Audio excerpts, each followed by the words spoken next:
దారి ఎరుపెక్కింది ఆ ఎరుపేమో గోరింటా పంటయింది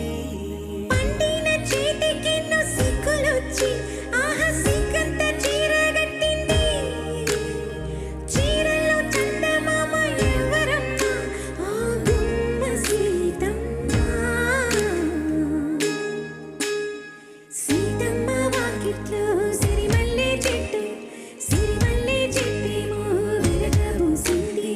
కొమ్మ కదలకుండా కొయ్యండి పూలు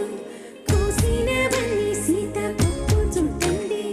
కొప్పున పూలు గుప్పి తంతెందుకండి కోదండ రామయ్య వస్తున్నాడండి రానే వచ్చాడోయమ్మ ఆరామయ్య వస్తూ చేశాడోయమ్మ ఏదో మాయా రానే వచ్చాడోయమ్మ ఆరామయ్య వస్తూ చేశాడోయమ్మ